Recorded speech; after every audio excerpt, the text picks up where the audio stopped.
Why was I not asked to come before? A message was sent. How long has she been in labor? 48 hours. There's nothing we can do to save either her or the child.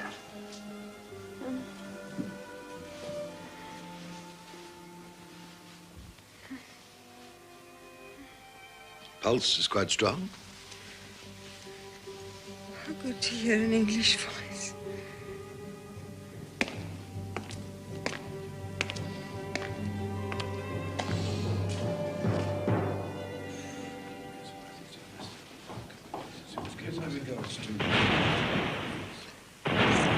Hey, she's done it. Oh.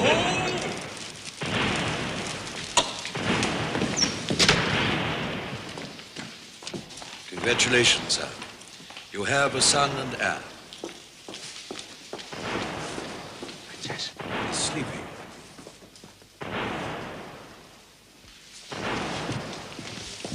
Devil's long time it's taken. Interminable. Fritz, dear boy, what is it? What is it? It's a boy! It's a boy! It's a recruit! A new recruit! What about the arm? It is hanging from its socket. Dear Wigner, that was simply pulled in the delivery. You have a good nurse? The English nurse, sent by Queen Victoria. They should do very well. They will make him a corpse straight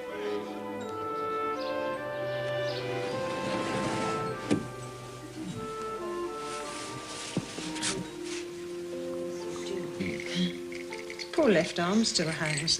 Yes, I know. The doctors say he must be put into a machine to hold his head straight. That may not cure it.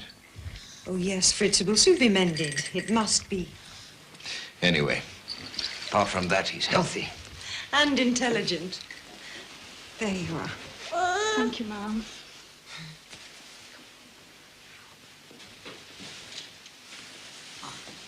Oh, you're very tired, aren't you? My lovely boy. One day he will be king. Perhaps of all Germany. I hope so. Which of his names shall he be known by? Can it be Albert? No. He must be called after my father, William. He's a Hohenzollern. Sometimes I do not understand you.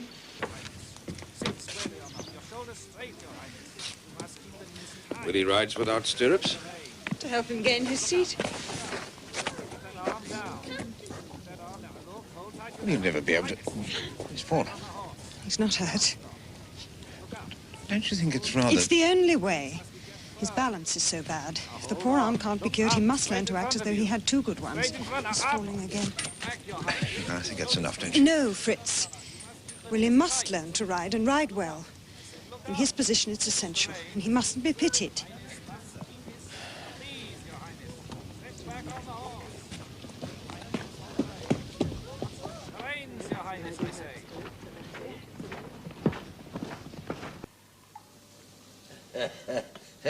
This is German champagne. It tastes like it, Your Majesty. Oh, I drink it for economy and from patriotism. Help yourself. I'm afraid my patriotism stops short of my stomach. French champagne is better. We could put ourselves in the way of acquiring some of it. I want no trouble with France. We shall not avoid it, Your Majesty. The French will not stand by and let us grow, now that we have beaten Austria. Will the French attack us? If they're provoked to, then. What will happen? But don't be afraid. We have the industry, the will, the best army, and the biggest guns in Europe. The real power lies with us. May I light that for you, Herr Bismarck? No, Count Bismarck. I've made him a count now. Can you? I'm sure I can. No. Ah. There's a good boy, Willikins. I can ride now, too.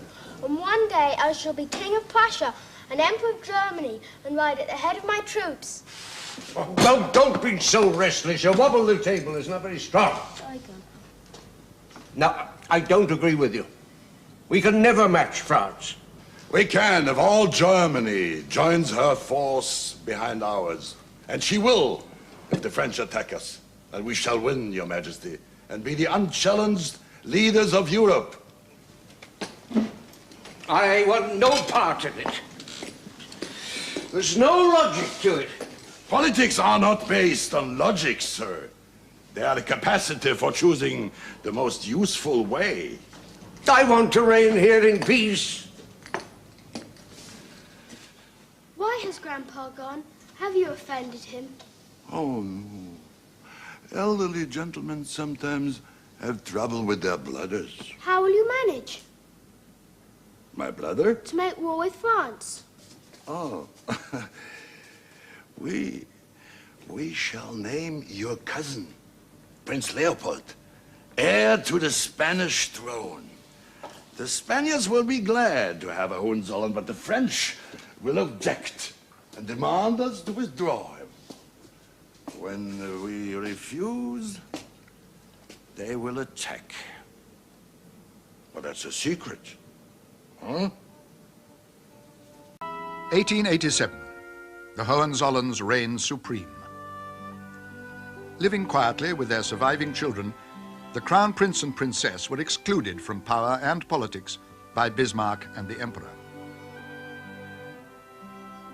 Their eldest child, Prince Wilhelm, increasingly at odds with his parents, married Princess Victoria of Schleswig-Holstein-Augustenburg, familiarly known as Dona. What do you think of this picture of the Tsar? He sent it to me personally. I shall visit Russia shortly, Dona. And he will make me an honorary colonel of one of his regiments. It is customary. And it's as well to be on good terms with them. So Bismarck says.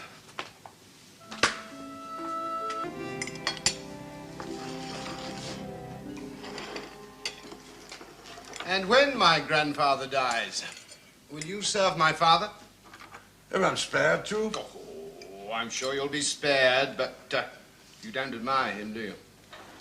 The capacity for admiring man is only moderately developed in me. It's an effect of my eye that is sharper for weaknesses than good qualities. Your father will want me to obey the majority. That requires a suppleness of character I don't possess. Yes. But would you remain Chancellor? It will be my duty. Oh, you'd become a liberal then? Oh, I've never been doctrinaire, liberal, conservative, reactionary. All these names seem to me useless luxuries, like the trappings of state. The Emperor gave me the Order of the Grand Cross. I would sooner have had a horse or a barrel of good Rhenish wine. God, your cellar's full of wine. Maybe enough, but I intend to drink more than 5,000 bottles of champagne before my life is out. Oh, you eat and drink far too much. Bad for you. I dare say. I shall reform. I have a doctor now, but he asks questions, and I don't answer questions. Then you must have a vet. Oh, I'm chiefly suffering from age. It will kill me in the end. Two things have given me great pleasure in life. Wine and politics. Now the doctor has forbidden wine, and I'm to eat herrings and drink beer. And what about politics?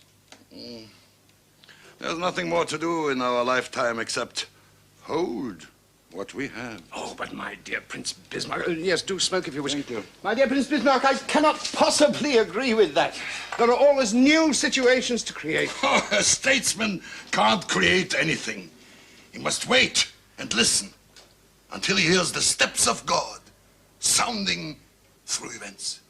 Then leap up and grasp the hem of his garment. When I am emperor, I'm going to make Germany a world power. With my talents and your experience. I shall not be here. Well, I hope you will be here. But in any case, I must start learning now. The best school would be a circus training under a juggler. All contending forces must be kept in the air, but only so high that one can catch them again. However, it wouldn't be a bad idea if Your Highness were to attend the Foreign Office. Say twice a week? Your father, the Crown Prince, has married certain views. I know. English views. With respect, they do him no good. Oh, yes.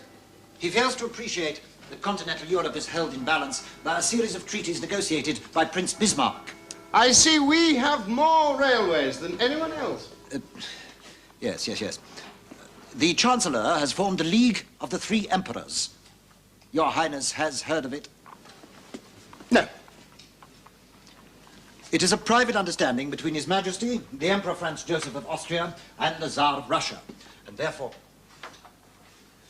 Tsar Alexander speaks very highly of me. We all do, Your Royal Highness, and that is why we trust the understanding will continue. Oh, yes. I intend to visit the Tsar in the near future. There is no need. He is coming here. Oh? Please read these inside the building. Come. Oh, dear. But we are as strong as these pieces of paper. And as our army, Baron. Our army is simply a credit of strength to balance our account. Yes. Prince Bismarck used to scorn treaties, but now our position depends on them. They deserve as much study as trains. They resemble a tangle of lines at a large railway junction. And the chief signalman is growing old, so younger men must seize the initiative. Your Royal Highness, initiative without tact is like a flood without dikes. We have to play the great game against England. Against our natural ally? There are no natural allies, only marriages of convenience and occasional adultery. Yeah. What? No love matches? Very few. Well, then, I must learn quickly. Oh, but there is no hurry, Your Highness. Ah, there may be. My father is not well. Oh, I am sorry to hear that.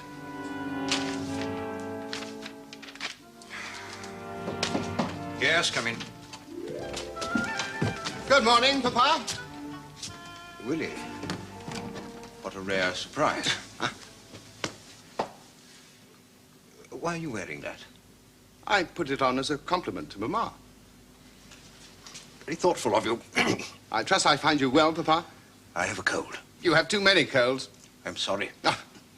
My throat is slightly inflamed. How is Donna? Oh, she is indisposed this morning, but that's quite usual in her condition. I trust this time you'll have a daughter. That would give no happiness to me. I would rather provide princes for my country and secure the succession. But, of course, in this family, I do realize the daughters are preferred. Don't be absurd.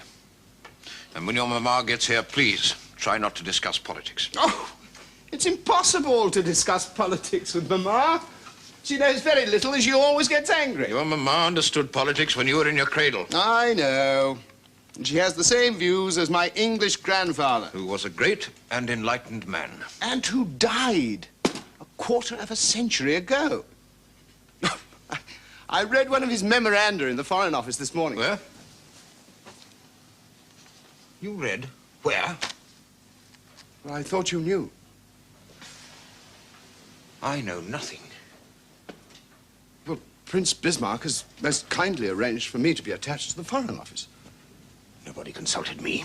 Nobody trusts you, do they, Papa? It's a useful part of my education to see dispatches and learn how foreign affairs are run. The Chancellor thinks. I find it quite interesting. Bismarck hopes to influence you. All I've had for the last 20 years from that man have been insults. I've never been allowed access to such things. He has my grandfather's permission.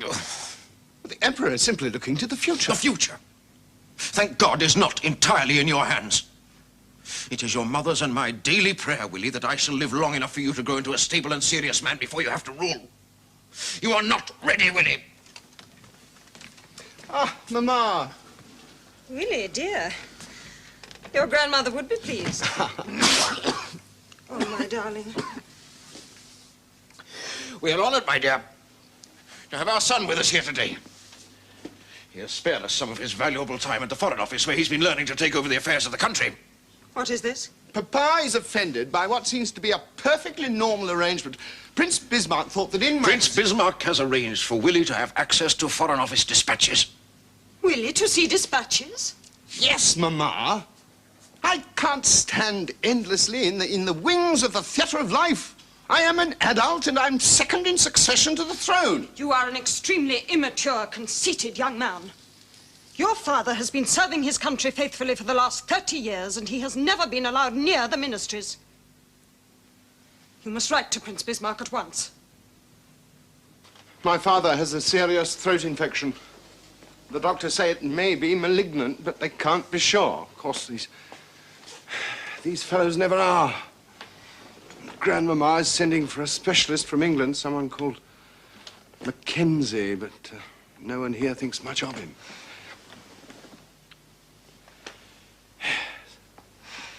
It is a grave responsibility.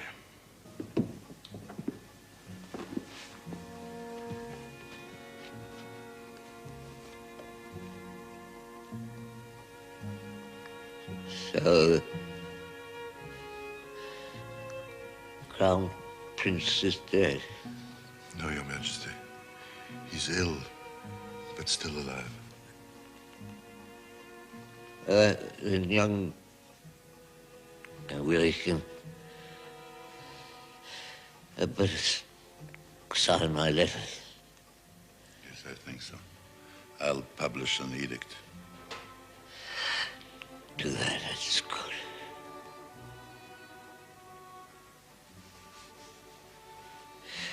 You've done well, Bismarck. I've always been pleased with you. Always done a very the French give in. The French war is long over, sir.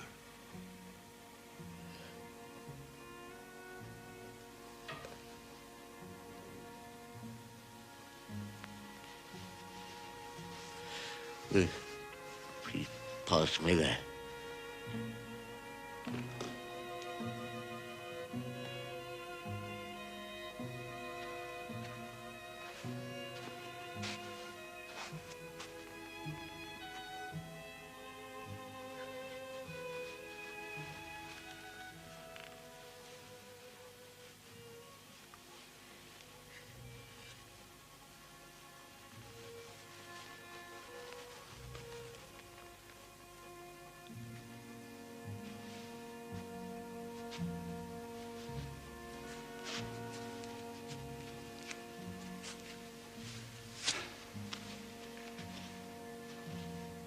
Not long to go. I am to sign for him.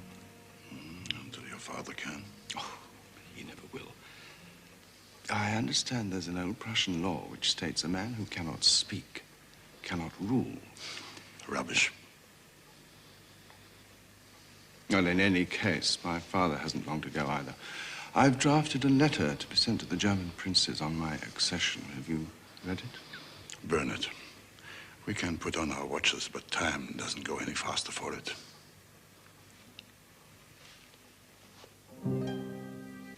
Vineyards, unless my sight deceives, and clustering grapes, too, close at hand. And underneath the spreading leaves, what? Yes, Wilhelm. Not long now, Your Highness. The doctors only give your father a few hours. Then we must go, Donna. Come, Anna. I must go and change.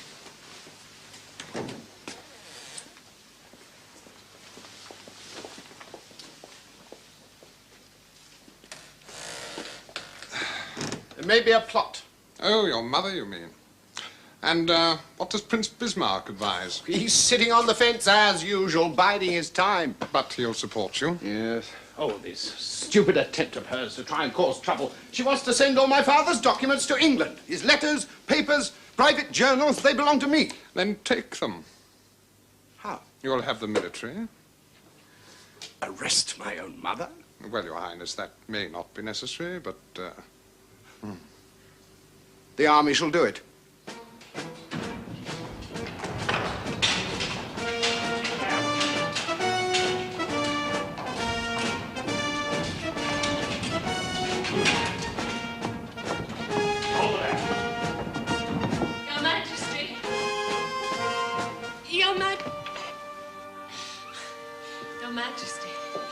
soldiers. They're all over the place. But they're here, in the palace and all over the park. The Emperor is dying.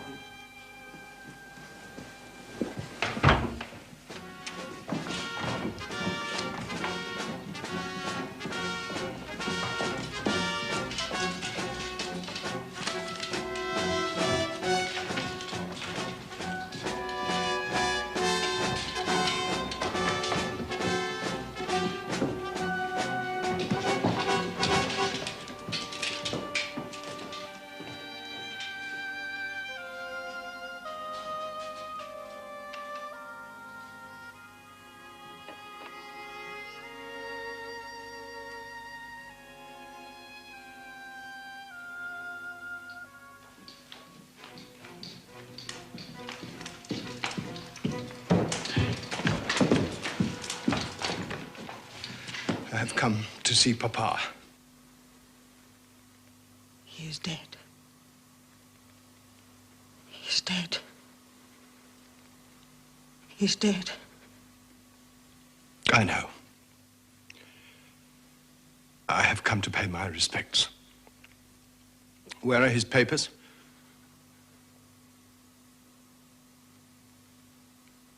I don't know.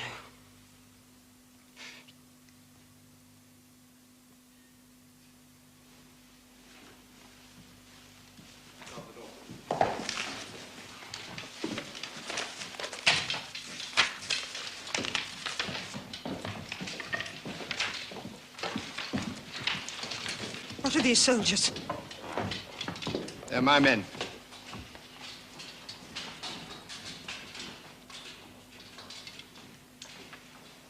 His papers aren't here, are they?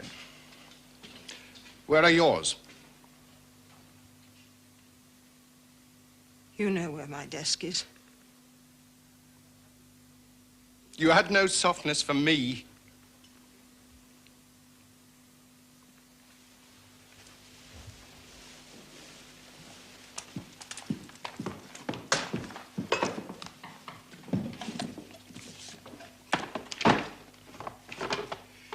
There is nothing here. No, nothing. What's this? Came from your grandmother when you were born. Is it a fine boy? Seems as if I had seen a fine, noble ship sink at sea. With all the nation's hopes, its freedom, its progress.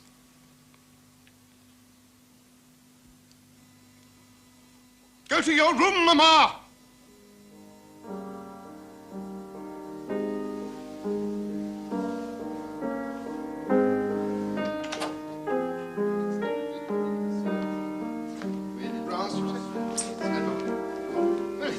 Absolutely superb. Yes. Oh, do go on, do go on. Very well. Tomorrow, then?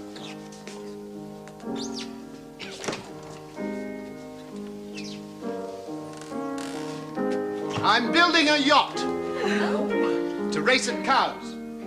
Also a train. I'm designing the carriages myself. They're all going to be in white and gold. Yes, I shall be traveling a great deal now. And how was your visit to St. Petersburg, Your Majesty? Very cordial, but the military reviews we saw, I thought were clearly aimed against Germany. Fortunately, I'm the great favorite of Tsar Alexander, so I shall be using my influence to deflect the Russian military away from us towards, say, the Balkans.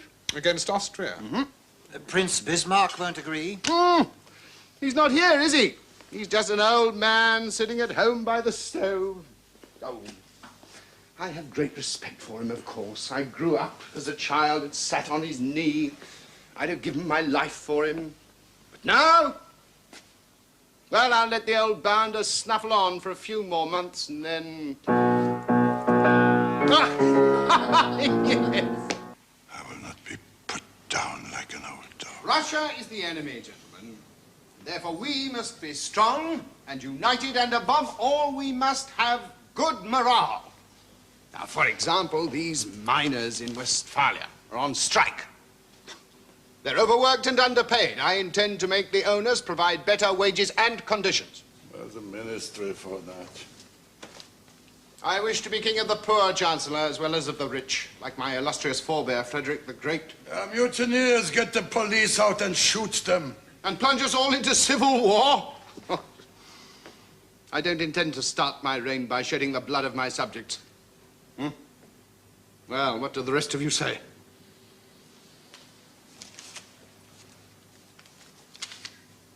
I see. I have no ministers. You're all Bismarcks. If Your Majesty insists on these dangerous policies... Yes? Your Majesty should constitutionally consult his Chancellor. You're never in Berlin. This is a royal order made by His late Majesty in 1852. If I may draw Your Majesty's attention to it, it forbids other ministers to approach the crown without the consent of the Minister-President, which I also am. What is this old piece of paper he keeps waving at us? It is despair, Your Majesty. We have come from the political deathbed of a great man. You can revoke the 1852 order by royal decree. Can I, Holstein? Oh, yes. Or Your Majesty could call upon the Chancellor to annul the order. If he refuses, he must go, and it would be his own doing. Oh, then I would feel as if I'd lost another grandfather. Still, if this is the fate which God has decided for me, then I must bear it. I must find a new chancellor. You'll advise me there, Philip. And Waldersee will answer for the army. You, of course, Count Holstein, will take the foreign ministry. Thank you, sir. Yes, well, I shall visit Prince Bismarck myself then. First thing tomorrow morning. See to it. So, it has fallen to me, then, to be the officer of the watch on the ship at state. The course remains the same, but now full speed ahead. Do you trust Holstein? Oh, he works hard, but he's no imagination. His only claim to distinction is to have ordered an egg on a veal cutlet. May I advise, Your Majesty? Of course, I value it. Your Majesty should proclaim that Prince Bismarck had to retire because of ill health.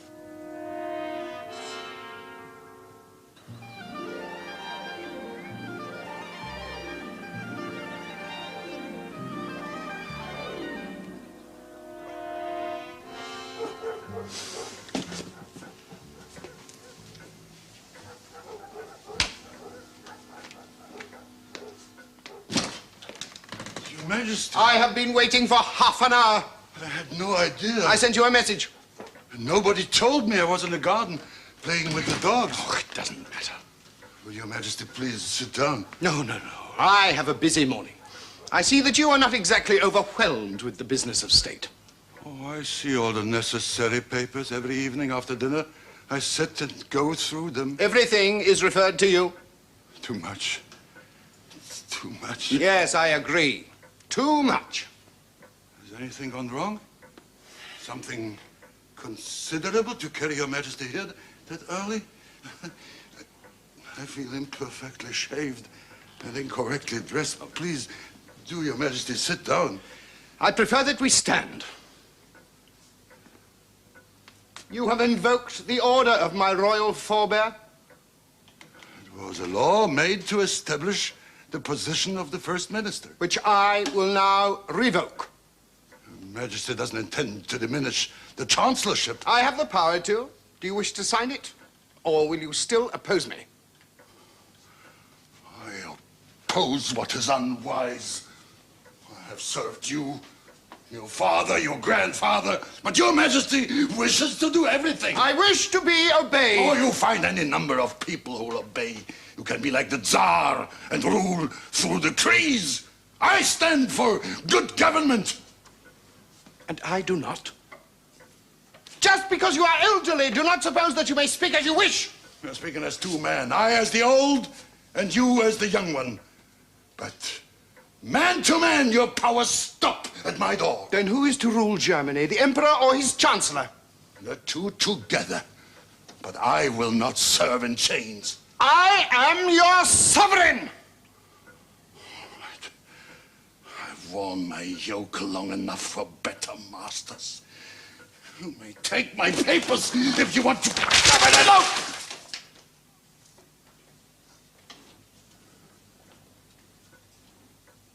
Oh. I beg your Majesty's pardon. I spoke hastily. And very stupidly. What is this? The Russian imperial crest? This is nothing. That's private papers. It's a letter, isn't it? From the Tsar, it's personal. It's about me.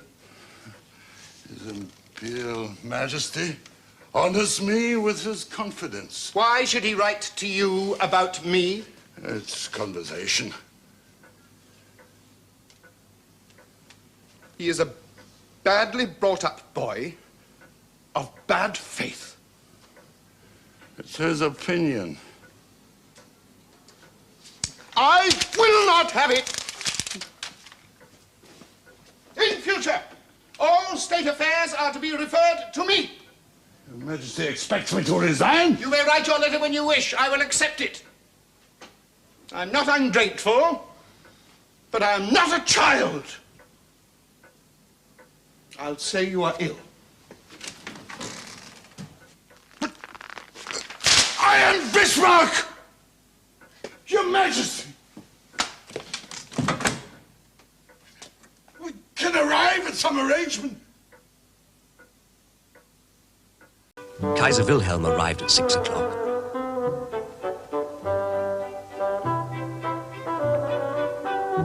He was most affable and sympathetic, and thinks it would be an excellent idea to have a German princess as future Empress of Russia. All the English and German relatives give me their good wishes. Yesterday, at the instance of Willie, the whole family was photographed in the garden.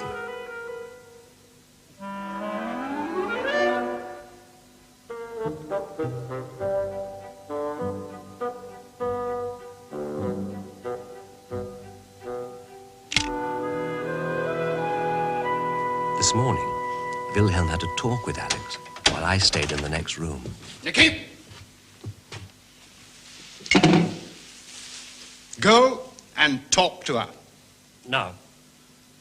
Faint heart never won fair lady.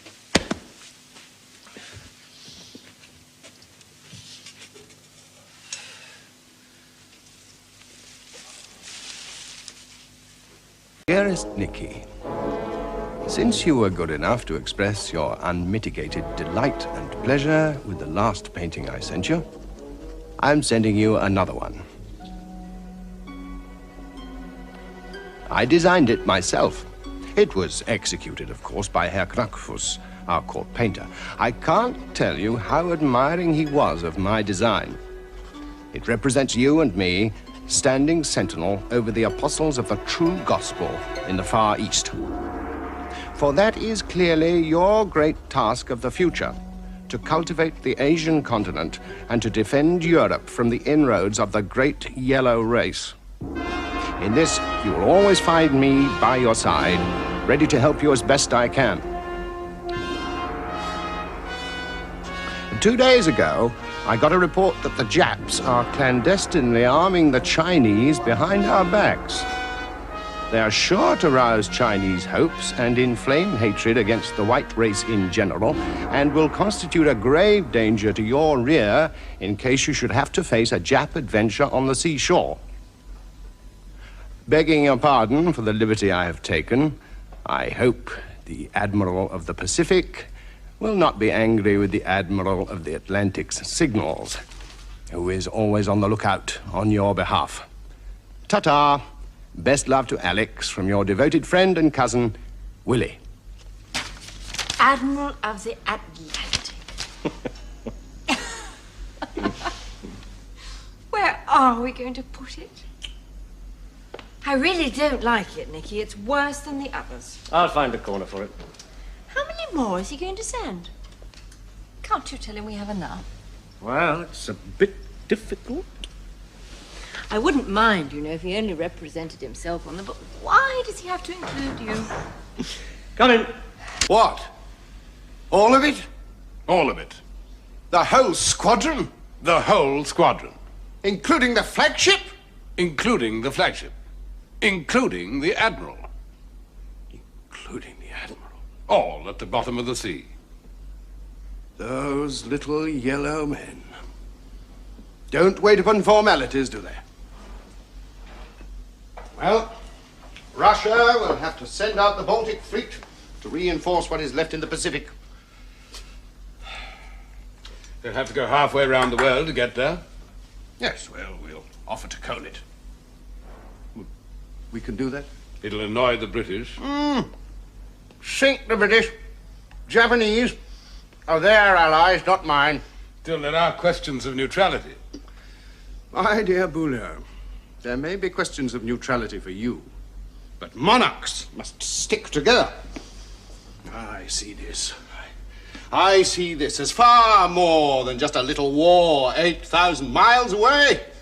This will be the decisive battle between Christianity and Buddhism, between Western civilization and Eastern semi-civilization. It will be the battle I so prophetically delineated in my painting. Our sympathies must be with Russia. It is vital that the Baltic fleet sail and wrest the mastery of the sea from the Japanese, and I shall write and tell him so. Well, Your Majesty, I don't quite see it as strongly as that. What is the object of German diplomacy at the present moment? To secure the peace of Europe. Oh, well, that's everybody's object. No, no, no. Our real object is to separate Russia from France. If we can accomplish that, we will never have to fight a war on two fronts. Therefore, we must encourage the Tsar. If he wins, he'll thank us, and if he loses, he'll need us. Either way, the French will be exposed for the fair weather friends they always have been. Your Majesty, if we could get the Russians to sign a treaty with us. That would be far more difficult. French would raise hell with the Russians if they did. But if we could persuade the Russians to sign first, wouldn't the French have to fall into line? Leave it to me. Well, now, I think these things are best done through normal diplomatic channels. Why? Well, since the Foreign Office is not allowed to edit Your Majesty's correspondence... Shouldn't dream of it. Then it makes it very hard to set the official seal on Your Majesty's efforts. Well, do as you like. I must dress in 5 minutes. I'll convey your wishes to the Foreign Minister.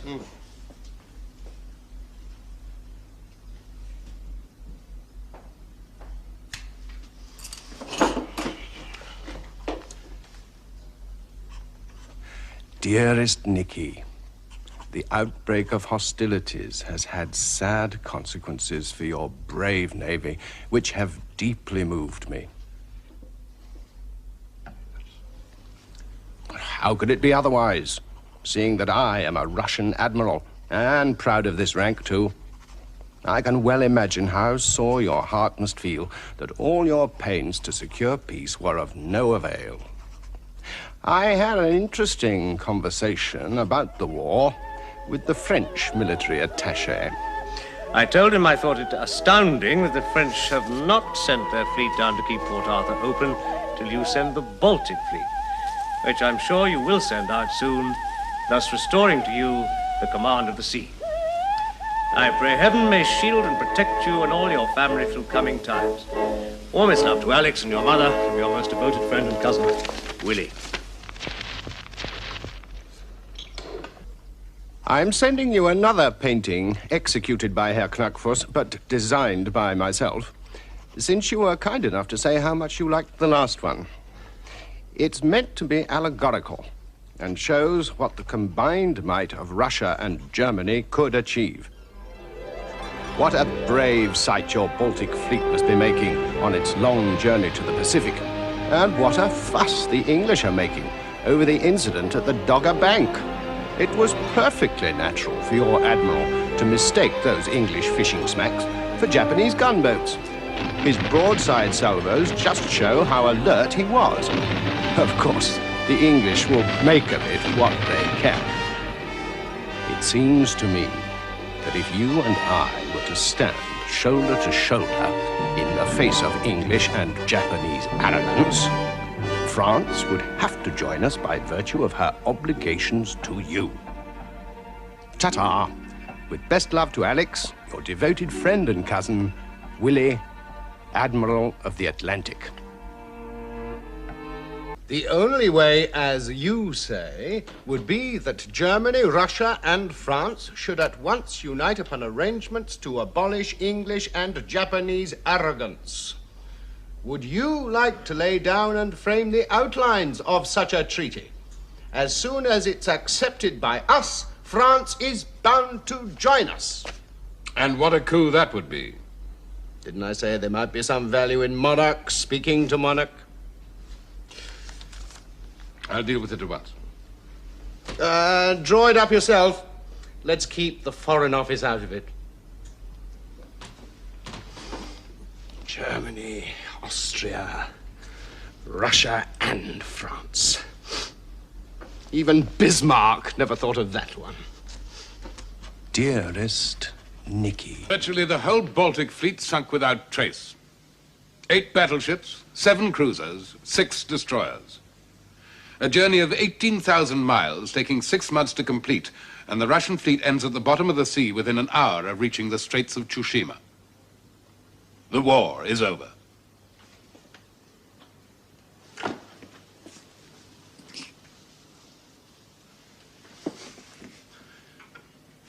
This is it, then?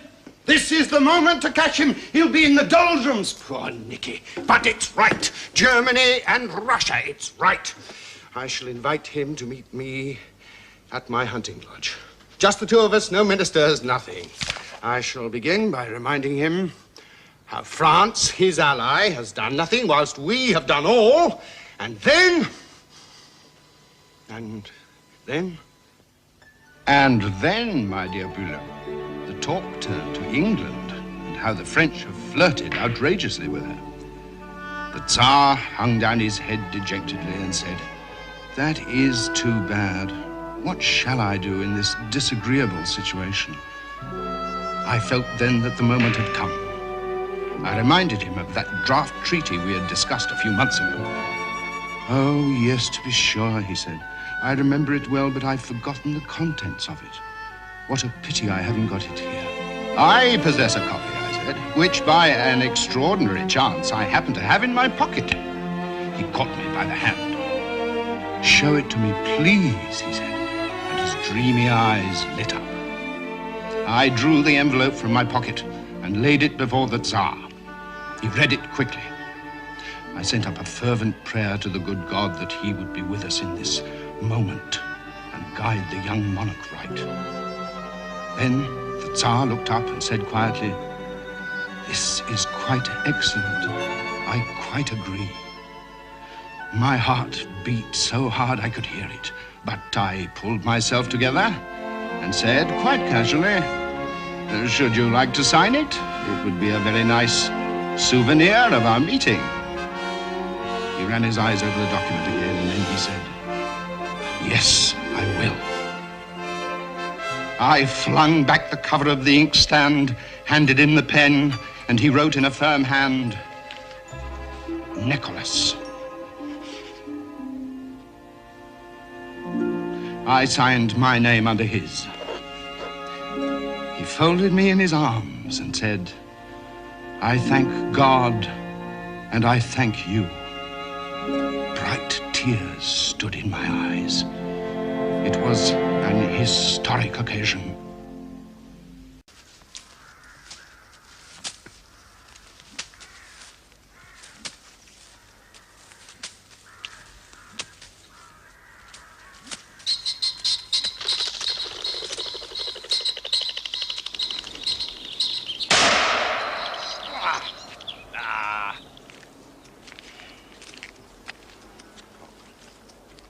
I don't understand it, that's all.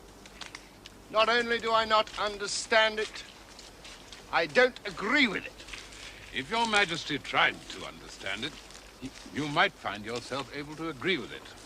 I'll tell you what I do understand, Prince von Bülow.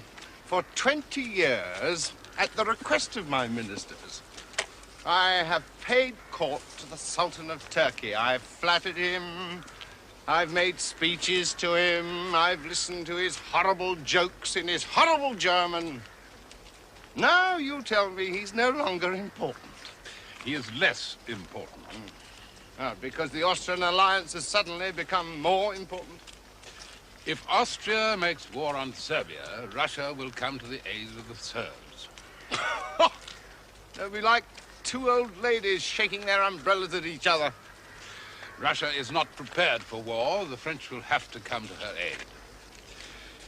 In that event, it seems to be vital that we should have no doubt in London or Paris as to where we stand.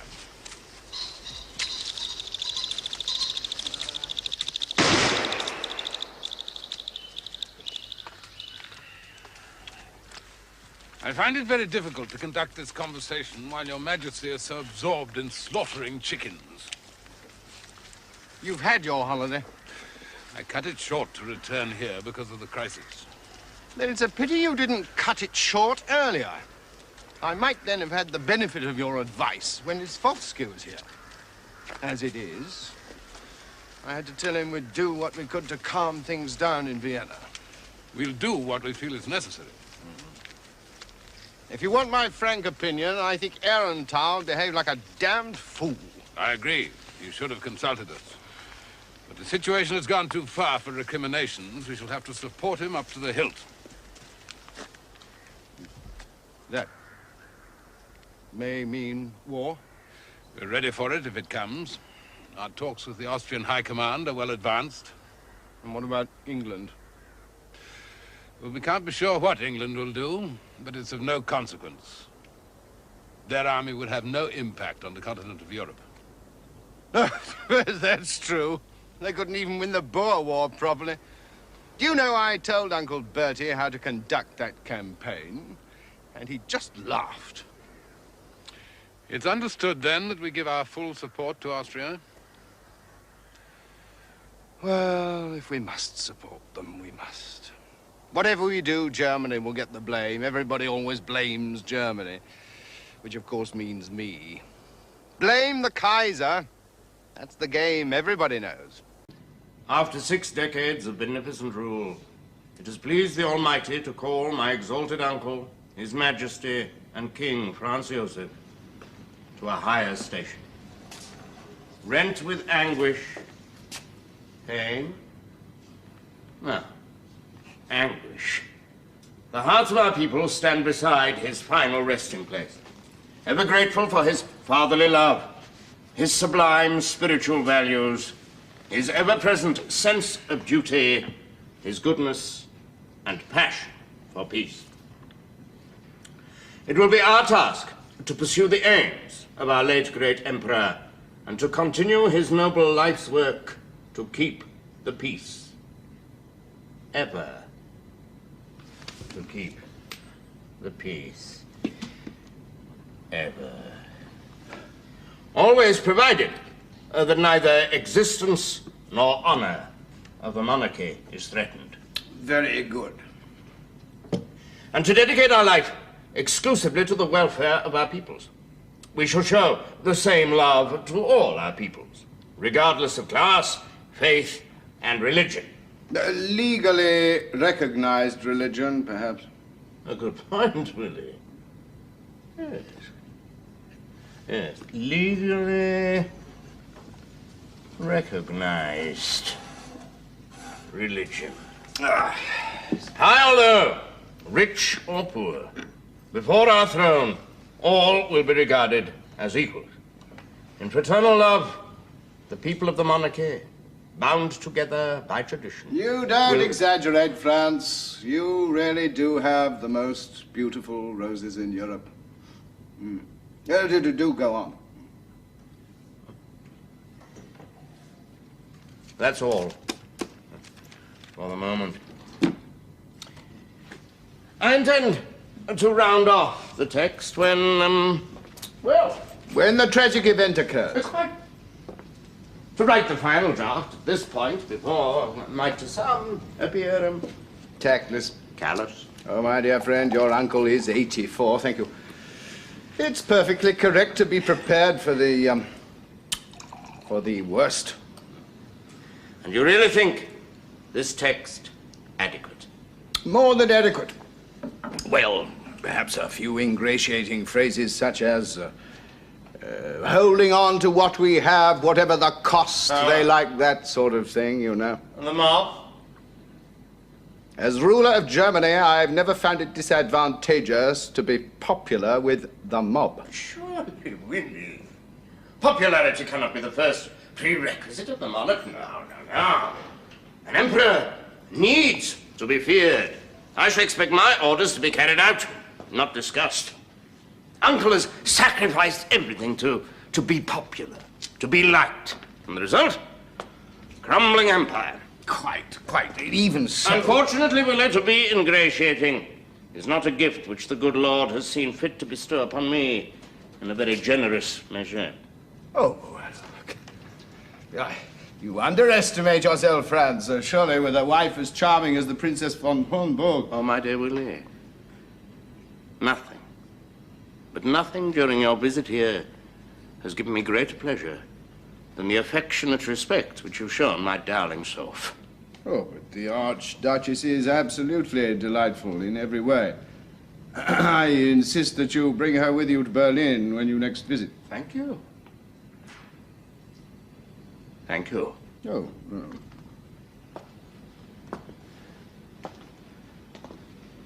You can't imagine the humiliations to which Uncle continues to subject me. His Majesty is obsessed with protocol. No, he hates Sophie. He wants to wound her. He won't address a civil word to her. He calls her the scullery maid behind my back. Incredible. And yet, the most intelligent thing I ever did in my life was to marry my darling Soph. Well, you've seen for yourself. She's everything to me. Wife, advisor, doctor, my entire happiness. Oh, my dear Willie, your kind words have given me new courage. With Sophie by my side, and you, a trusted friend and ally, we shall move mountains. Yes, indeed. Meanwhile, your uncle is in perfect health. Yes, but... May I? Oh, good. I see that recently in Parliament you've been referred to as His Majesty's loyal opposition. Now, tread carefully, my boy, step by step. Oh, they're all on my side, Willie, all of them. Conrad is in my pocket, the rest will follow. They know, you see, that in a year or two, it is me they will have to deal with. In a year or two? Oh, you're quite right, of course. Oh. As usual, yes, I am too impulsive. One never can be quite sure whom to trust. One is surrounded by sycophants. At first sight, everyone one meets appears to be angelic. And then too late, one finds one has been too trusting. Trust your own divine intelligence, Franz. And remember, the major task for our two empires, mine and soon yours... My first major task, Willie, will be to unite all the nationalities in my empire behind me. Now, Uncle's present dualism of Austria-Hungary cannot be allowed to continue now. We must create a third member state embracing all our Slav peoples. Here, let me show you. The Slavs, the Serbs, the Croats. Eventually, we will create a genuine federation of the Central European states like the United States of America. This is tasks for tomorrow, Franz. Our first duty must be, as emperors, to uphold the principles of monarchy. Habsburgs, Hohenzollerns, Romanovs. We are the only real bulwark against the rising tides of liberalism, democracy, and worse. That bulwark must come first. To be sure, really. Precisely what Uncle believes. Only the vital... The progress, of course, is vital. I am, as you know, a dedicated reformer. Without doubt, the most progressive ruler in Europe. No one would deny that. But progress, my friend, must be tempered by strength. You don't really imagine, do you, that those Slavs of yours are going to be fobbed off with the carrot of a little independence within your empire? They want more, France. And still more. And then they'll go looking for support beyond your frontiers. Fortunately, Russia can help only with words. So you keep them in their place, those little flag-waving minorities of yours. That's my advice to you. Believe me, the only language those Serbian dervishes understand, the iron fist.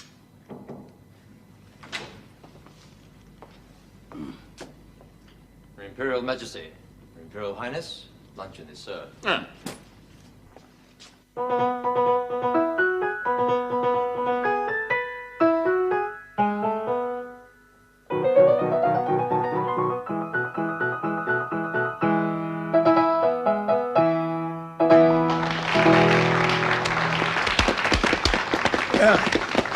What's that? Excellent play act as the Italian soldiery, eh? I did enjoy it. Most entertaining, I thought, and enlightening.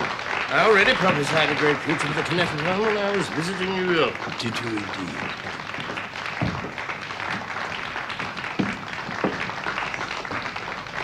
Sophie would also enjoy the spectacle, I'm sure. I'm sure her cold will be better in the morning. No doubt, no doubt.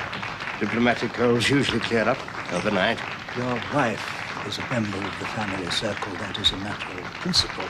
You will appreciate, however, that it is difficult to reconcile her presence with long-established protocol and functions of this nature. I'm tired. My best wishes for your hunting expedition tomorrow.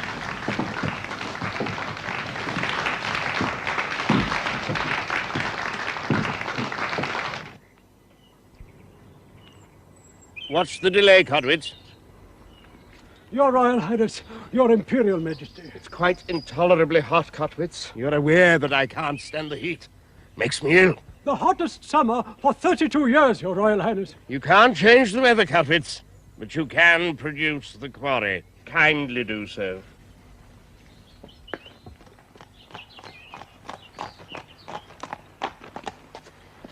Well, Domfield, what is it now?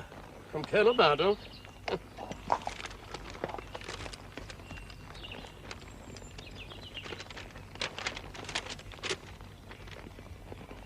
Your Royal Highness' departure from Bosnia after the maneuvers will now have to be advanced by an hour.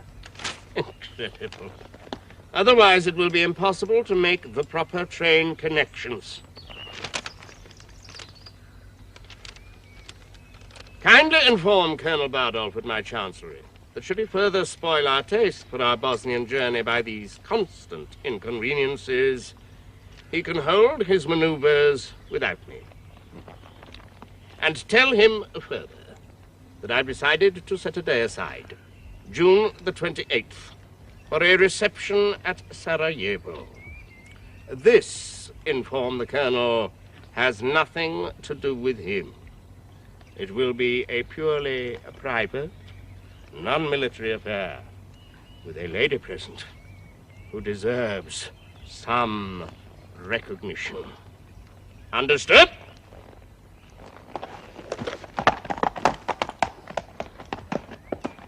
That'll show these Bosnian idiots. Sarajevo. On June the 28th. That's the Serbs' national holiday. Exactly, Billy. I intend to show Uncle once and for all that when I go out to the provinces, I shall do exactly as I please. Brave man. I trust in God. Really? Well, Codwitz! The rabbits, man! The rabbits!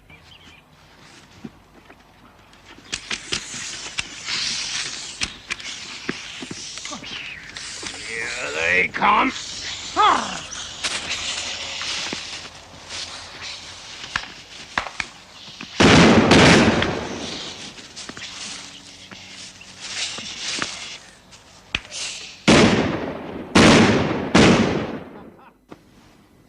Oh, the left sleeve longer. 3,5 centimeters. No. 4. No. 4,5 centimeters. Yeah. Good, good. And now for the Reichschancellor. Imperial Majesty. Yes, Bateman Holweg. Your Majesty, His Excellency, the Austrian ambassador has just arrived for the déjeuner. Good, good. We'll lunch then. Have I permission to place before His Majesty the note which has just arrived from our ambassador in Vienna? Oh, yes, yes. Let's see it. Count Czerski really must be reminded to express himself more briefly. Well, if I have your Imperial Majesty's permission to summarize. Yes. His Excellency frequently hears the wish expressed in governing circles in Vienna that a final and fundamental reckoning with Serbia... I should think so, Chancellor. What? Now or never? However, His Excellency's personal view, which he has expressed in conversations in Vienna... Personal view? Or the view that Serbia might, in the first place, be presented with a note listing certain demands. Who authorized Czerski to express his personal view to the Austrian court? If His Imperial Majesty will permit. Count Czerski believes that only if the Serbs fail to meet such demands as may be submitted, should energetic measures be adopted. What?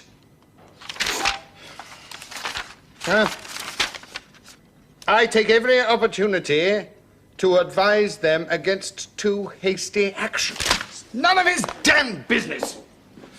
Whatever action the Austrians take will be decided upon by His Apostolic Majesty Franz Joseph. It's absolutely monstrous. Tell Czerski to be good enough to stop all this weak-kneed nonsense. If anything should go wrong, they'll all say that Germany was afraid to act. These Serbian savages must be disposed of. Is that clear? Eliminated at once.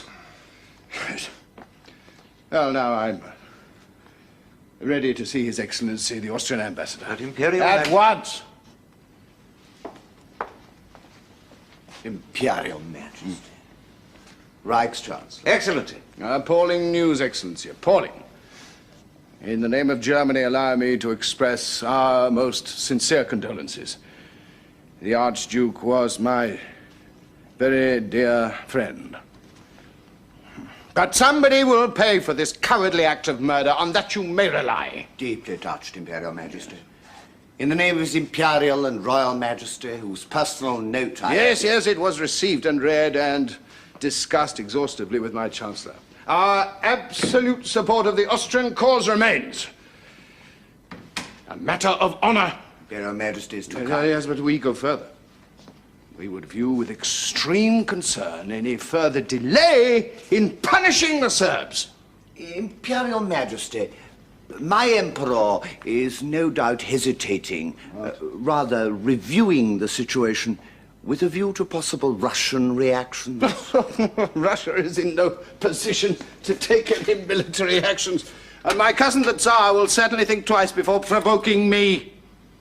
And he would certainly not wish to align himself with this pathetic rabble of assassins. After their disastrous little Japanese adventure, Excellency, the Russians would hardly venture to...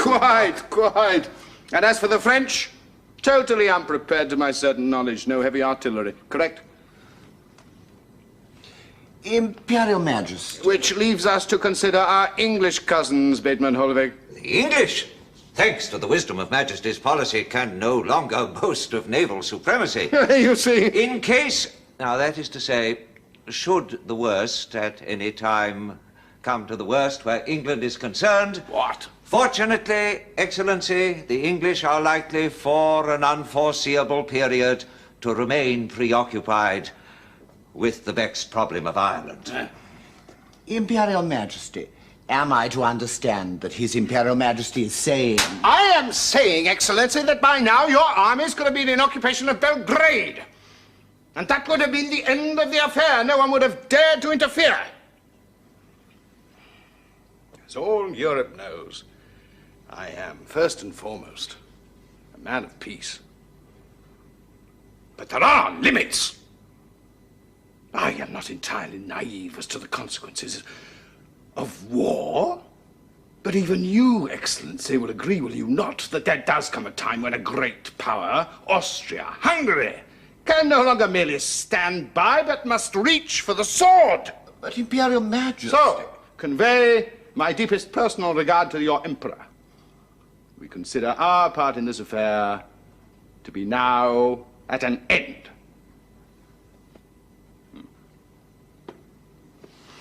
And now luncheon. Tomorrow we are leaving for Kiel. Do you enjoy the sport of yachting, Excellency? Well... Ah, pity. Weather looks promising. And if the Tsar can see fit to take himself on holiday at a time like this, I feel honor bound to do the same. Oh, courage, Excellency, courage. The wind is in our favor. All is well.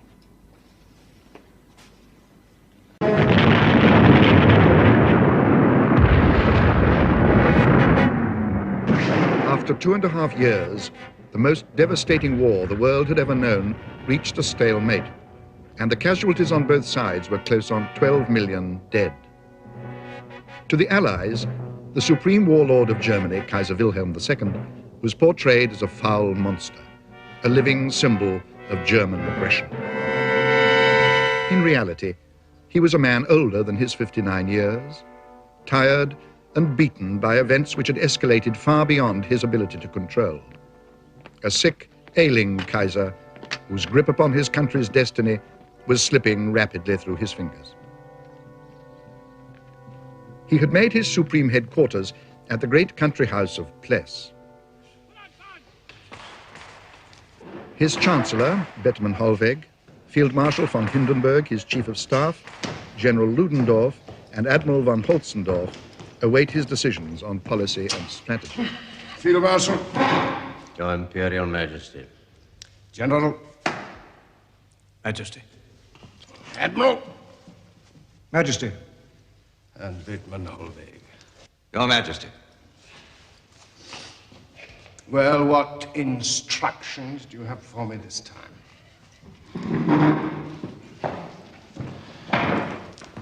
With respect, sir, we are here to present to Your Majesty the present situation as we see it, and to seek Your Majesty's advice. I didn't want this war. I was not even responsible for its declaration. This war is decimating our youth, it's crippling our economy. Our whole nation, gentlemen, is crying out for peace. Peace, Your Majesty, can only be achieved by absolute and complete victory. At the cost of how many more German soldiers' lives, General? We are fighting a war on two fronts, gentlemen. We have the enemy before us and at our rear. British blockade has us on the brink of starvation. There is a limit to which may push a nation, gentlemen. If this war is not soon ended, it will be the German people telling us what to do, not the other way around. As you are aware, Majesty, I have explored every possibility of a peaceful settlement of this war without success. The Allies have rejected our proposals out of hand. The Allies. I have one cousin who is King of England, another Tsar of Russia. You would have thought, wouldn't you, that between the three of us, I sometimes think that Nicky and George conspire against me.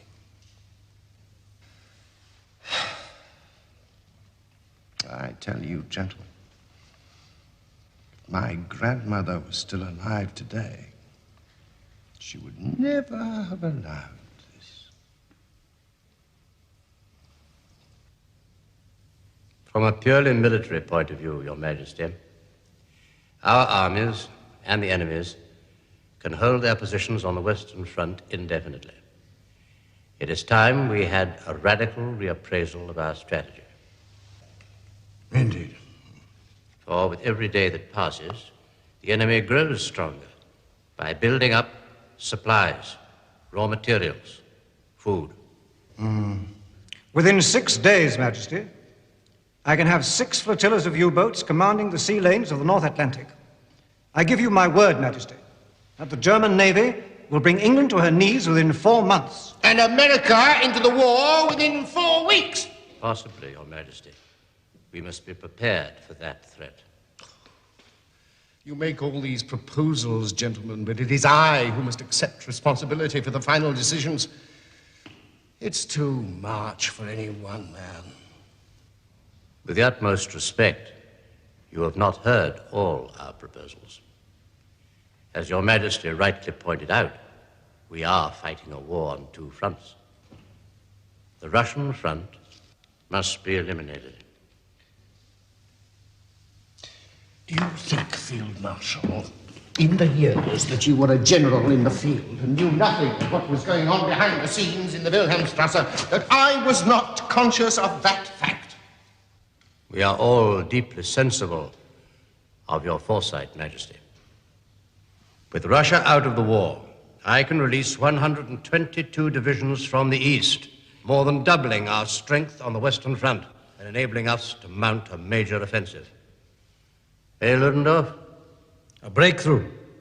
Complete victory. But have I not, Chancellor, again and again tried to get my cousin Nicky to sign a separate peace treaty with the Central Powers? I have personally, in writing, guaranteed that every single German soldier will be taken from Russian soil in return for a guarantee of a separate peace. Now, you don't know my cousin, Field Marshal, is as stubborn as he is treacherous. With respect, Majesty, I am confident that there are other means of detaching Russia from her commitment to the Western Allies. In Russia, there are certain disruptive groups. Every week I hear the same thing. Russia is on the verge of a civil war. Her army is on the brink of mutiny. That we should try to win this war by encouraging a Bolshevik revolution in Russia is sheer insanity. If we should succeed, what then? We should have an armed Bolshevik nation on our doorstep. Out of an enemy, we would create a monster. If your Imperial Majesty will not make some decision, then our armies might well retire from the field before another drop of German blood is shed. We must either fight this war to win or sue for peace at any price.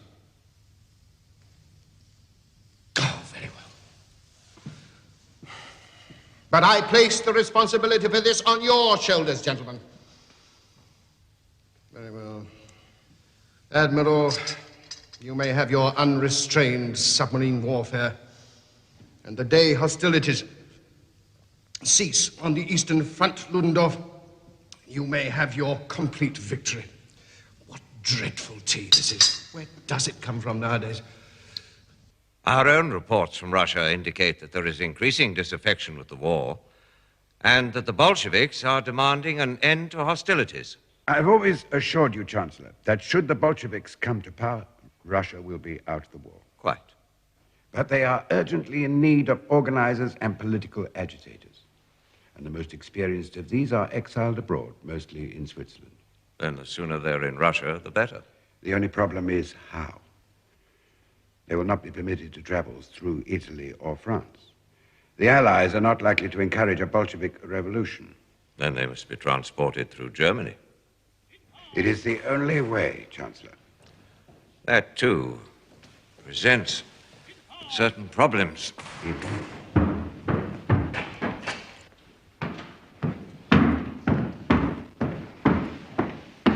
Majesty, I did not expect your I'm Majesty. sure you didn't, Bateman Holweg. And who is this? This is Dr. Helphunt, Majesty, our principal contact with the Bolshevik revolutionaries in Russia. We were discussing means I am well aware of what you are discussing, Chancellor. I am not utterly without sources of information in my government. I assure your Majesty there was nothing secret in our discussion. It is a matter of transporting certain revolutionaries in Switzerland across Germany into Russia, Majesty, with your Majesty's permission. Did you really imagine, Doctor, that we would willingly give our permission for the encouragement of a Bolshevik revolution in Russia? But I had been given to understand, Majesty. We have no intention of building up a power which could one day destroy us. The Bolsheviks want only peace, Majesty.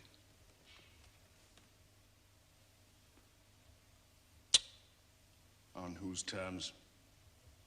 That must be a matter for negotiation, Majesty. Any peace treaty will not be signed on their terms. Of that you may be assured.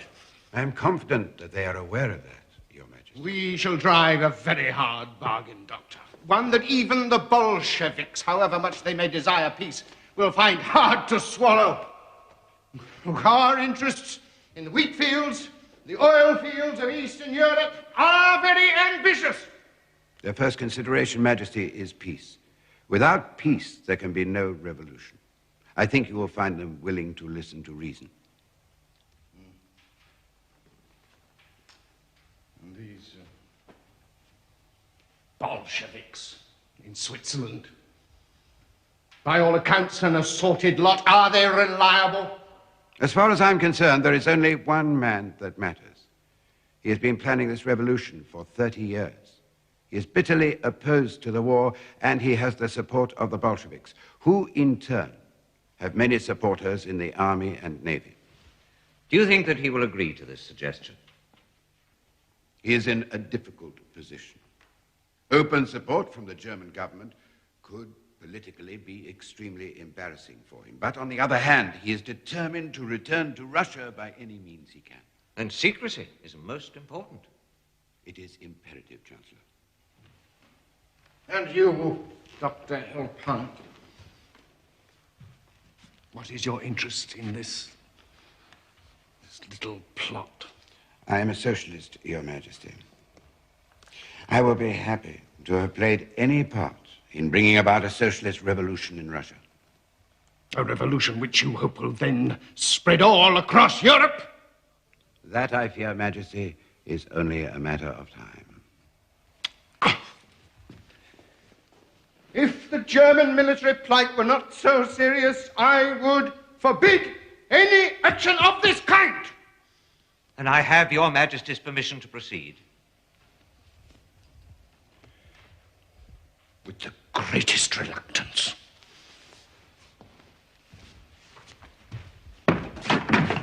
I tell you, if this scheme of yours succeeds, Bettenholweg, it will become something which Germany one day will live to regret.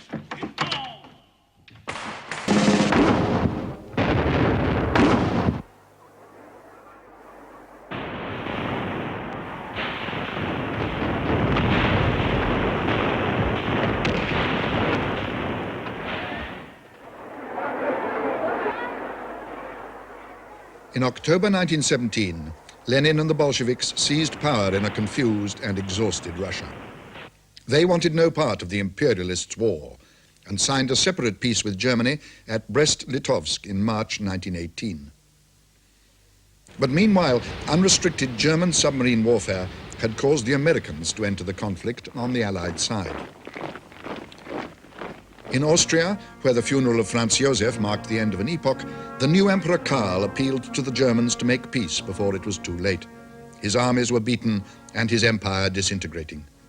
He did not want to be deposed and murdered like Nicholas of Russia and his family.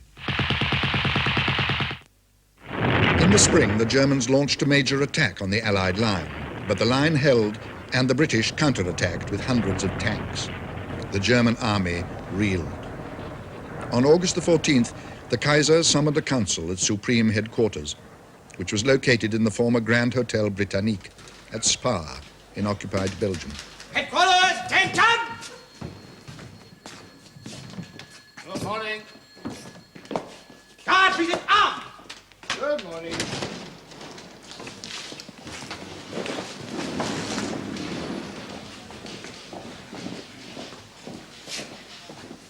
Good morning, gentlemen. Good morning, Your Majesty. Morning, Berlin. Morning, Father. Hindenburg. Your Majesty. Ludendorff. Majesty. Ah, Von Hinze. Majesty. Good morning, Chancellor. Your Majesty. There. Ah. A cup of coffee, Your Majesty. Oh, thank you, Miller. Thank you. This is pure coffee? Of course, Your Majesty. No wood shavings at Supreme Headquarters, eh? No flavoured sawdust. Let the British blockaders eat their own sawdust. Germany stands firm. Bright swords, gentlemen, shining armour. At the hour of decision, your supreme warlord once again joins the ranks of his... thank you, Miller. Well, Hindenburg, Commander-in-Chief, state the agenda. The Chief of Operations has offered his resignation. Refused? That offer was refused 5 days ago. Since that time, the situation has deteriorated. Courage, Ludendorff. Your warlord has faith in you. As Your Majesty commands. Boundless faith. You are a friend I shall never desert. Your Majesty's confidence strengthens me. Your Majesty, may General Groner bring in the latest telegrams? Yes, of course. Good to see you again, Groner. Your Majesty. Your Majesty, the strategical appreciation for the month of August 1918 is as follows. The withdrawal from the war of our Russian enemies enabled us to transfer men and material from the east and to launch, 5 months ago, our great new offensive. This offensive began... Yes. Excuse me, Your Majesty. Private telephone message for His Imperial Highness the Crown Prince. May I take it, Father? Certainly, Willie, certainly. Well, thank you. Thank you, gentlemen.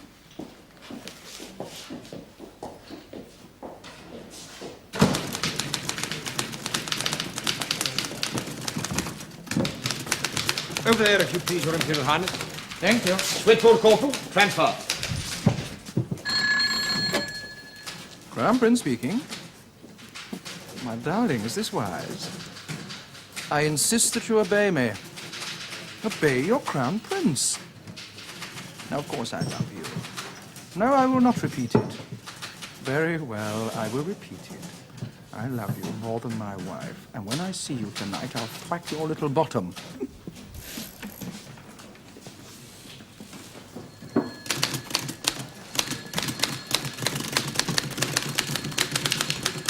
Therefore, it is not possible to break the enemy's will by offensive operations. Our future objective must be to paralyze the enemy's will to win by strategic defense. And our defensive lines are drawn with the usual precision. Our defensive lines are in ruins. Never. As Your Majesty well knows. I know nothing of the kind. But Your Majesty, August the 8th was the black day for the German army. When the British launched their big tank attack, 6 of our divisions crumbled completely without resistance. Yes, it is strange the way our men seem unable to get used to tanks. Our casualty figures clearly show that there are more missing than dead and wounded. Entire units disobeyed their officers and surrendered. Yes, it is very odd indeed. Don't you think so, Chancellor? In the military sphere, Your Majesty, I bow completely to the judgment of the Supreme Command. Ah, how wise. Thank you, Greta. So unlike your predecessors, huh? These men were scum, of course, Your Majesty. Boys, comb-outs from soft jobs at home, prisoners returned from the Russian front, and so on. Yes, so we must review conditions. We have come to a limit, have we? Your Majesty, we have. The war must be ended. Well, I can face it. Your warlord can face his destiny. Your Majesty, we must negotiate an armistice. But then regroup, smash the troublemakers at home, and fight on. An armistice? Yes. But in your opinion, Ludendorff, we shall upon the last day be victorious? Yes. Now, do you gentlemen dispute that? Excellent. Magnificent. I shall ride through the Brandenburg Gate at the head of returning heroes. Your Majesty, General Ludendorff informed us earlier that the army had ceased to be a perfect fighting machine. Nonsense! Ah, Willie. Our dear foreign minister here. It was my aide-de-camp, Father. I mean my valet. Oh, yes, it is. Never mind that now. Here. Here's excellent news. Your Majesty, may I urge extreme decisiveness? Extreme. Discipline at home? Discipline. And crush disaffection! Crush it. Yes, Grenner, what have you there? It's just another telegram I received this morning, Your Majesty. Read it. Troop train in Frankfurt had this slander chalked on it. Slaughter cattle for Butcher Wilhelm and his gang.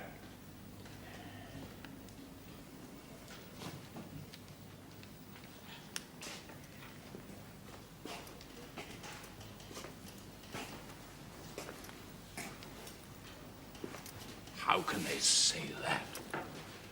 If they knew my heartbreak. Discipline, Your Majesty. We must have a commissioner for propaganda. See to it, Chancellor. Your Majesty. See to it. Decisiveness. Miller. Your Majesty. Order the cars. At once, Your Majesty. Your Majesty, upon what terms are we to seek the armistice? Terms? Would Foreign Minister von Hinze not agree that a more useful topic for consideration would be the mechanics of the operation?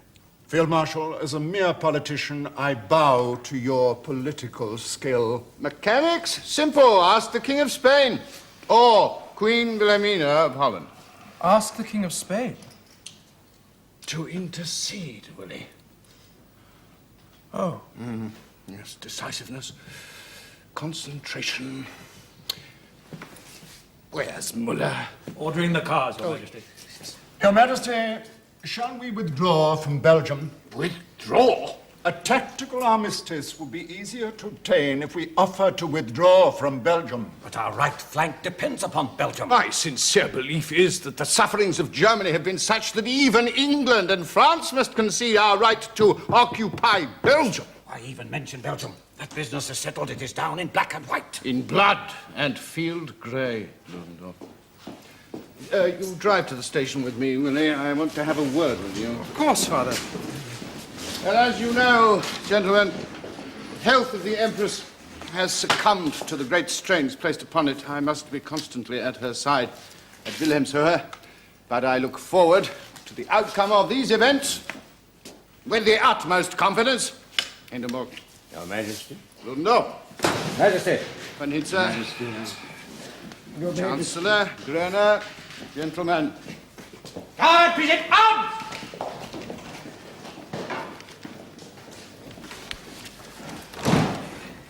Wilhelmshöhe, his castle in Germany when the war is lost. The war is not lost. It is. It is not. Ludendorff. Gentlemen, please.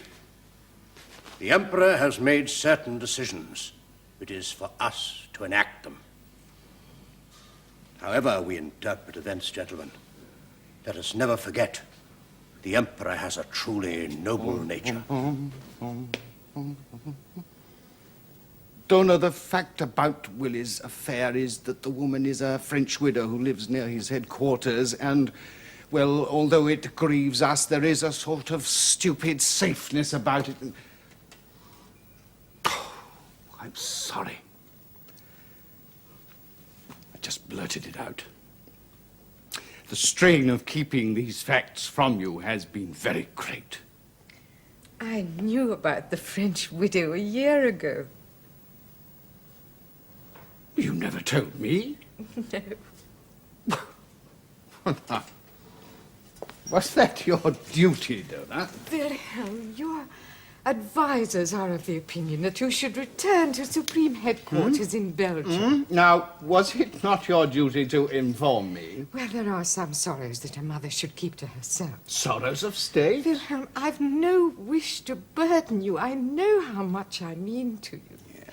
My heart attack shattered you, I know that, but as Admiral Muller says... Oh, Muller. Your advisors... Whisperers. No. Conspirators. We must set an example of sacrifice. False friends. Have you seen this newspaper? I'm not dismayed by it. Oh, no, of course not. What if the Turks are defeated? What if Austria has sued for a separate peace. What if the Bulgarian army has turned and fled? Filthy peasant rabble. When I behold the dignity of the German soldier, Donna, where is your lady in waiting? I sent her away so that we could have this little talk. Oh. Oh. What fun we had before the war. We never talked like this. We did. We didn't. We... Please, Donna. Oh, Donna, what am I going to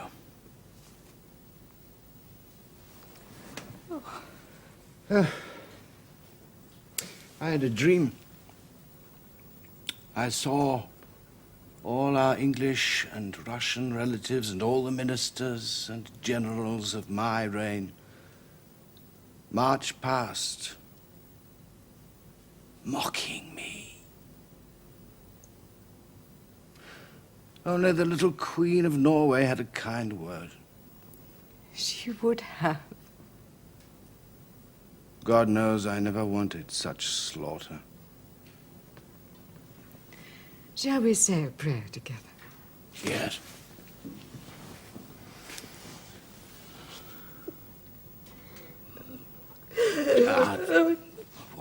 What is it?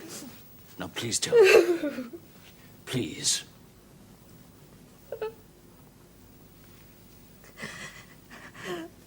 Russia. Russia? Nicky and Alex. Now, you mustn't think about that. When you saw them in your dream, were they already dead? No. Were they... I mean, did they still have faces? Please, Donna. And the children. There was no need to shoot all the children. No need. But they are at peace now, Donna.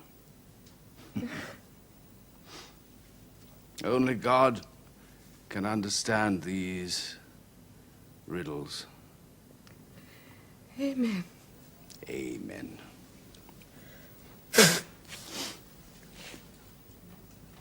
Donna, I think I should return to Supreme Headquarters.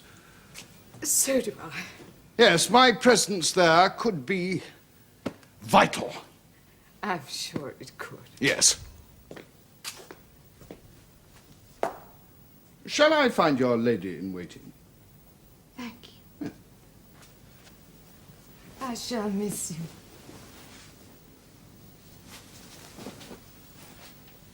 I know.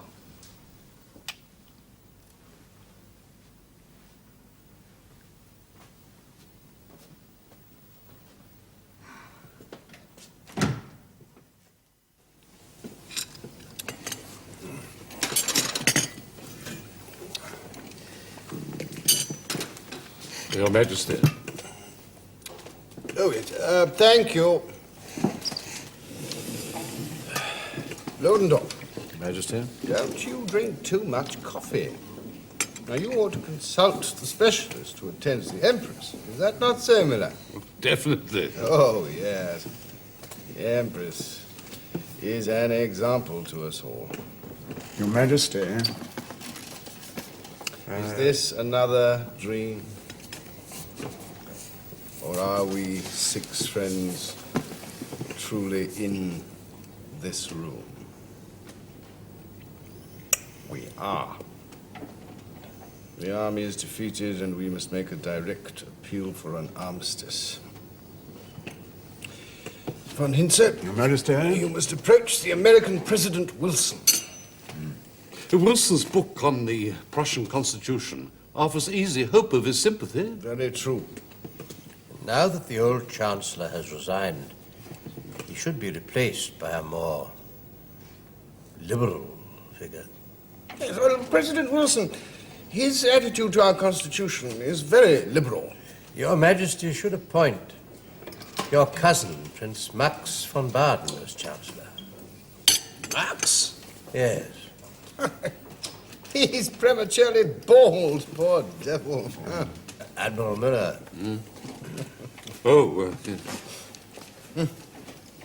Huh? Steam up in the Imperial train, Your Majesty. I must order the cars at once. What can equal the companionship of friends?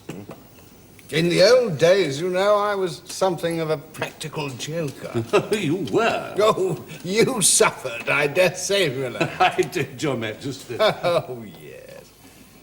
We were all merry young officers together. The object, you say, Hindenburg, is to withdraw the army intact. It is, Your Majesty. Second Punic War. Rome versus Carthage. An alliance with England and Japan to drive the Americans out of Europe.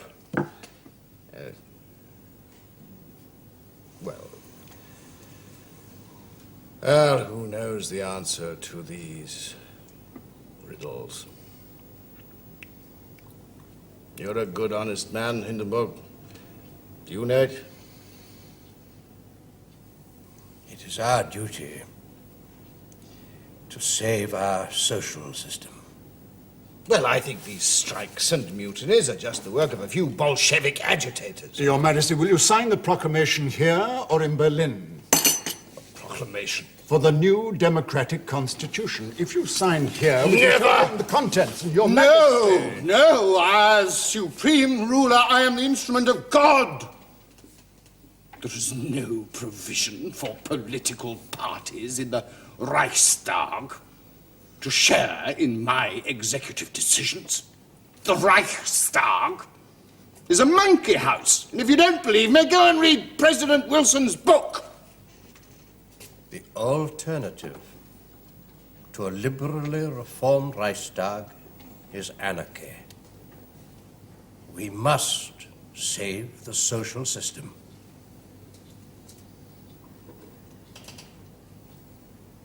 Oh, very well. The proclamation. Oh. Huh?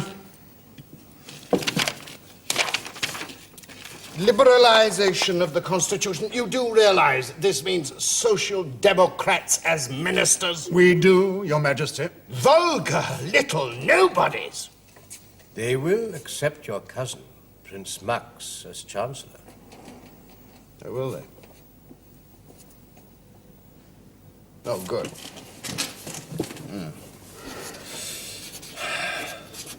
At least Max is a gentleman. Gentlemen. Your Majesty, there is treason here. For the sake of the war and of your throne, I beg you to listen to what I have to say. Your next appointment is with me, I believe, Ludendorff. It is, Your Majesty. The substance is that your resignation will be most acceptable. Never.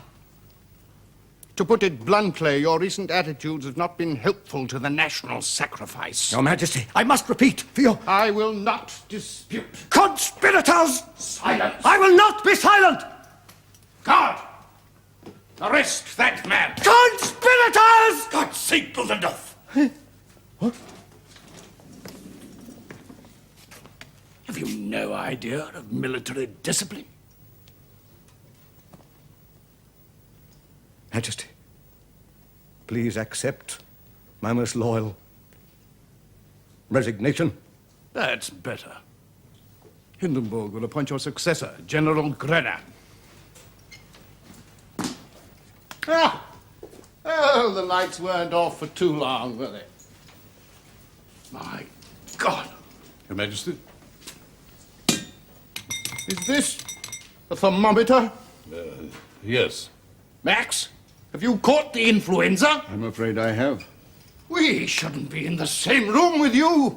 Müller, follow me. Gentlemen.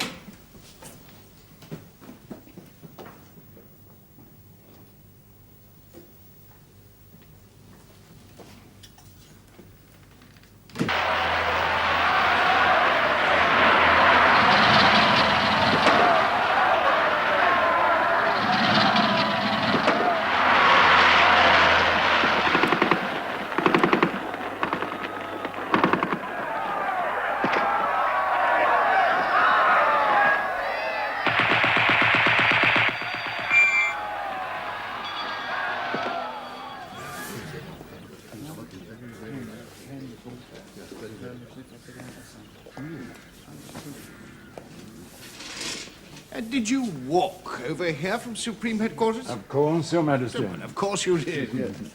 Well, now, what do you think of my little garden house? Charming, charming. Well, it struck me at once. Style of Frederick the Great. Of course. Gentlemen. Majesty. Hindenburg. No greeting. Oh, my God. An old man's tears, Your Majesty. Come. Rejoice! President Wilson and his allies have agreed to an armistice. Tasks of peacetime reconstruction await us. Now, this Crown Council has been called to discuss the affairs of the interior, which will be under the command of the Emperor.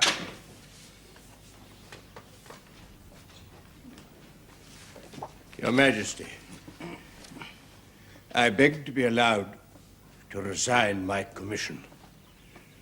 As a Prussian officer, I cannot say what I now have to say. No resignations, none. Come on. Now, gentlemen, an appreciation of the situation in Germany at present is as follows. Majesty, armed mobs control the ports, the Rhine crossings, the principal cities of the fatherland, and the railway system. No trains can pass, the army is cut off. Precisely. I shall place myself at the head of the units that remain loyal and restore order. That would mean civil war within the army itself. I don't believe you. Your Majesty no longer has an army. What? The army will march home in peace under its generals, but not under the command of your Majesty. I must have that in writing. I must have a written statement from all my generals commanding. Am I not your supreme warlord? Have you not sworn your soldier's oath? In this situation, your Majesty, that oath is a fiction.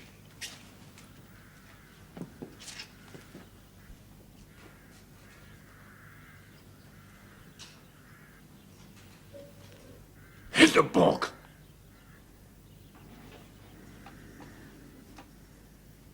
My God!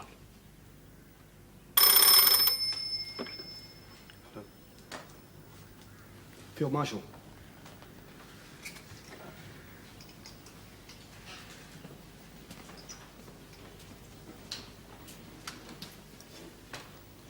Yes? Yes? Thank you.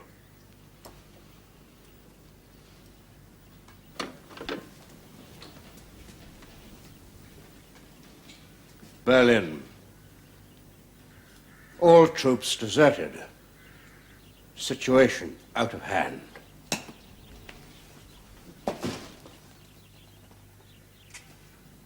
This Crown Council is temporarily adjourned.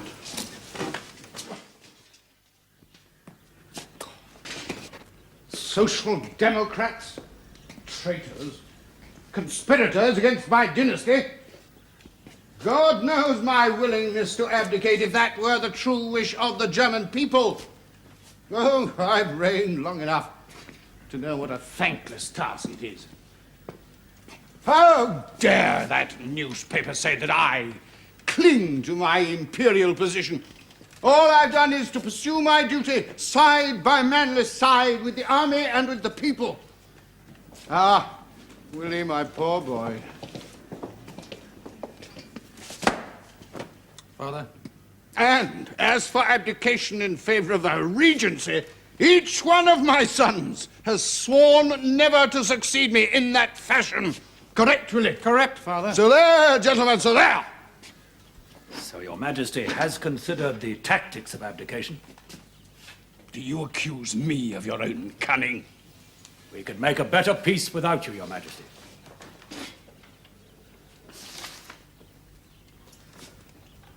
I shall never speak to Grana again. One of my aides suggested that you could abdicate as emperor but remain king of Prussia. Remain Why, that's it. That's the solution. Well, I said even so, I couldn't become emperor because I know the Berlin. Berlin? Don't shoot the Kaiser because you might get the Crown Prince in his place. Pull yourself together, my boy. That is the solution. Thank goodness Hindenburg and Groener have gone. Pessimists. Ugh. They have absolutely no sense of peacetime reconstruction. Indeed not, Father. Now, your mother will be very pleased by all this. Ah, she is an example to us all. She always wanted me to spend more time on Prussian domestic causes. Your Majesty. Oh, yes, yes. We are composing a statement, Miller. There's no cause for anxiety. Telegrams from Berlin. What's that? Announced my abdication? What? This is treason, barefaced treason. What's happened? My own cousin has announced my abdication, a traitor. He seems to be totally unaware of the fact that I am still King of Prussia.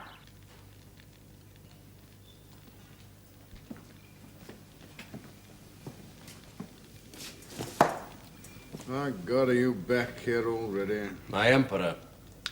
You no longer have an emperor. My emperor. We cannot see you taken prisoner to Berlin. Our advice is that you formally abdicate and seek refuge in Holland.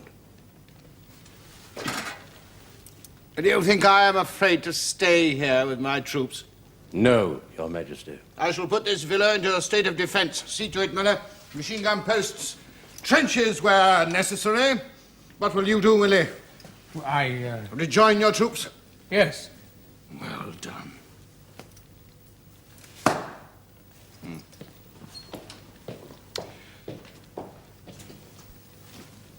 Your Majesty, I beg you to go to Holland.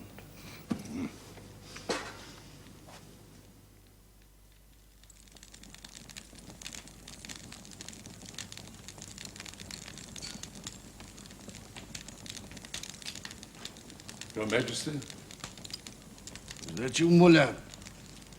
Yes, Your Majesty.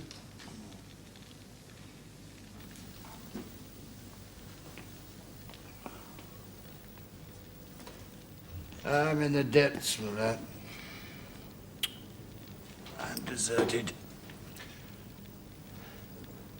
I'm stricken to the heart. The officers of your suite are all still here, Your Majesty. Well, thank God I'm used to loneliness. The disability I was born with has made me very self-reliant. Where have you been? As you commanded, Your Majesty, I've had the baggage put aboard the Imperial train. Unload it. Unload it. At once, Your Majesty. I shall fight on here, Muller. I shall expend the last round of ammunition. Have you seen any drunken soldiers? No. Rioters, looters.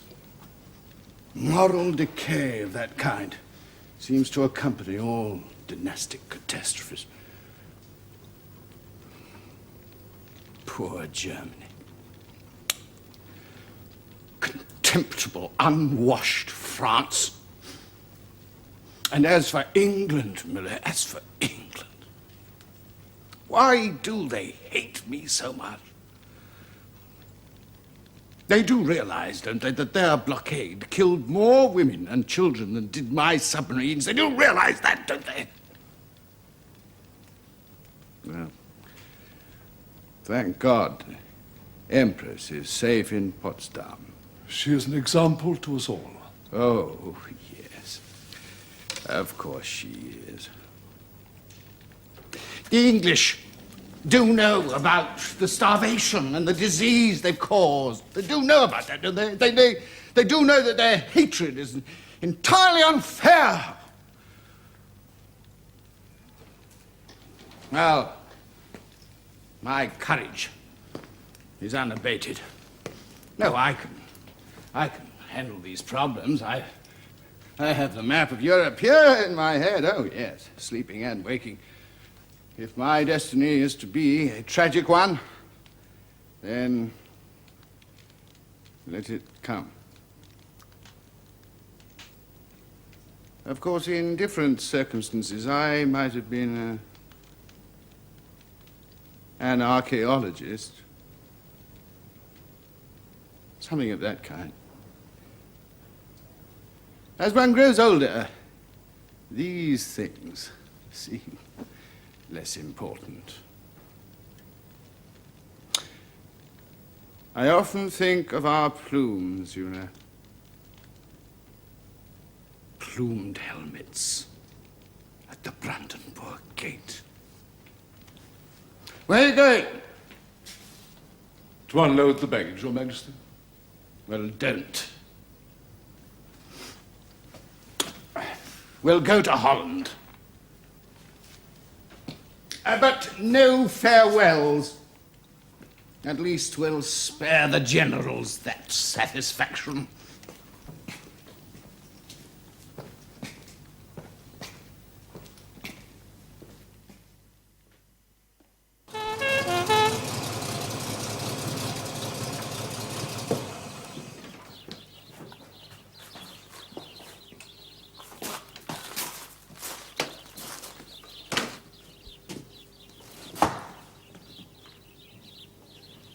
Count Bentinck? Your Imperial Majesty. To place your house at our disposal is more than generous. I understand that, like me, you are a knight of the Order of St. John of Jerusalem. We share that honor, sir. Is it true that the Austrian Emperor has fled? I believe it is so. The end of an epoch. What do you think of it all? Mm-hmm. Will you be my wife and household? You are not a Freemason? No, sire, I am not. Splendid. We accept your hospitality. Please. So, now for some tea. A cup of good English tea.